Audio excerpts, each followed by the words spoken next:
Hi hello friends. ఈరోజైతే మరో రెసిపీతో మీ ముందుకొచ్చాను. అదేనండి సజ్జ దోసెలనమాట. దీనికోసమైతే నేను 2 కప్పుల సజ్జలైతే తీసుకున్నాను.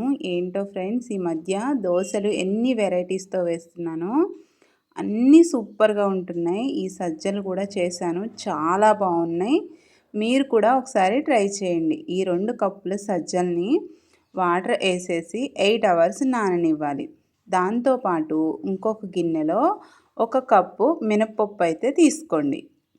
మీరు మామూలుగా గుళ్ళపప్పు అయినా తీసుకోవచ్చు. దాంతోపాటు ఒక పిరికెడు అనుకోవచ్చు, గుప్పెడుతో గుప్పెడు బియ్యం తీసుకోండి.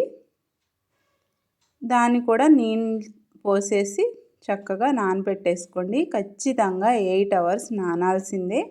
అప్పుడే మనకి దోసెలు అనేవి మెత్తగా వస్తాయన్నమాట. ఇంకా ఏంటంటే ఒక 2 టేబుల్ స్పూన్ల మెంతులైతే నేను సపరేట్గా నానేసుకున్నాను. ఎందుకంటే పొట్టుపప్పు కదా, పొట్టు తీసేటప్పుడు మనకి ఇబ్బందిగా ఉండదు కడగటానికి అనేసి. మీరు గుళ్ళపప్పు అయితే డైరెక్ట్గా మినపప్పులోనే వేసేసుకోవచ్చు. ఇట్లా మూడిటిని ఇట్లా నానబెట్టేసుకొని శుభ్రంగా వాష్ చేసుకోవాలన్నమాట. ఈ 8 అవర్స్ అయిన తర్వాత చూసారా ఎంత చక్కగా నానిపోయాయో. శుభ్రంగా వాష్ చేసుకొని, నేనైతే మినప్పప్పు ప్రతి వీడియోలో చెప్తాను, ఎక్కువగా తీయనన్నమాట మినప్పప్పు అనేది. మెంతులు కూడా నానిపోయాయి. మెంతులు కూడా నానిపోయిన తర్వాత మెంతులనైతే ఆ వాటర్తో సహా వేసేసుకోండి. ఒక మిక్సీ జార్ తీసేసుకొని ముందు మనం సజ్జపిండిని అయితే రుబ్బుకుందాము. నానబెట్టుకున్నటువంటి సజ్జల్ని అందులో పోసేసుకొని, ఇది వింటర్ కదా ఫ్రెండ్స్, తొందరగా పులియాలంటే నేను కొంచెం గోరువెచ్చగా ఉన్న వాటర్ అయితే పోసేసాను. ఇది ఒక టిప్ అన్నమాట. ఇట్లా ఒక గోరువెచ్చగా ఉన్న కొంచెం వాటర్ని మనకి ఎంత కన్సిస్టెన్సీకి సరిపోతాయో అంత వాటర్ పోసుకుంటే హాట్ వాటర్ని చక్కగా పిండి అనేది పులిసిపోతుంది. మీరు కూడా ట్రై చేయండి. ఓన్లీ ఇది వింటర్లోనే అన్నమాట. అదే సమ్మర్లో అయితే మనం ఏం చేయకుండానే పిండి అనేది పులిసిపోతుంది. తర్వాత మెత్తగా గ్రైండ్ చేసుకున్న తర్వాత సపరేట్ చేసుకొని అదే మిక్సీ జార్లోకి మినపప్పునైతే వేసుకొని, ముందుగానే నేను చెప్పాను కదా మెంతులు కూడా నానబెట్టుకున్నానని, ఆ మెంతుల్ని కూడా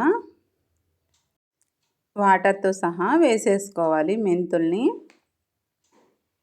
చక్కగా మెంతులు వేస్తే దోసెలు అనేవి చాలా మెత్తగా వస్తాయి.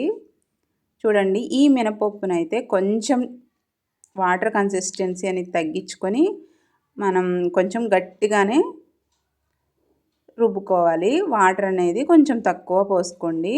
అందులోనే రుచికి తగినంత సాల్ట్ వేసుకోవాలి. చూసారు కదా, మిక్స్ చేసేసాను. చూడండి, కన్సిస్టెన్సీ అనేది ఇలా ఉండాలన్నమాట. అలా ఉంటేనే మనకి ఒకవేళ వాటర్ ఎక్కువ పోసేసుకుంటే జారైపోతుంది, ఆ దోసెలు అనేవి రావన్నమాట. ఇట్లా వేసిన తర్వాత చక్కగా మొత్తం కలిపేసుకోవాలి. ఈవెన్గా స్ప్రెడ్ చేసుకొని మొత్తం సజ్జపిండి మినప్పిండి మొత్తం కలిసేలాగా చక్కగా కలిపేసుకొని ఫెర్మెంట్ చేయాలన్నమాట. ఈ ఫెర్మెంటేషన్ అనేది ఓవర్ నైట్ చేయాలన్నమాట. ఓవర్ నైట్ చేస్తేనే చక్కగా 8 అవర్స్ కానీ ఓవర్ నైట్ కానీ చేస్తే చక్కగా దోసెలు అనేవి చాలా టేస్టీగా ఉన్నాయి. నేనైతే ట్రై చేశాను కాబట్టే చెప్తున్నాను. మనము వెరైటీస్ ఆఫ్ ఫుడ్స్ తింటున్నాము, దీంట్లో టేస్ట్ సూపర్ ఉంటుంది. ఇంకా మన హెల్త్ కూడా చాలా బాగుంటుంది. మీరు కూడా ఖచ్చితంగా ట్రై చేయొచ్చు. ఇట్లా ఫెర్మెంట్ చేసుకొని పెట్టేసుకోండి, మూత పెట్టేసి. నేను ఎర్లీ మార్నింగ్ ఎలా ఫెర్మెంట్ అయిందో చూపిస్తున్నాను చూడండి.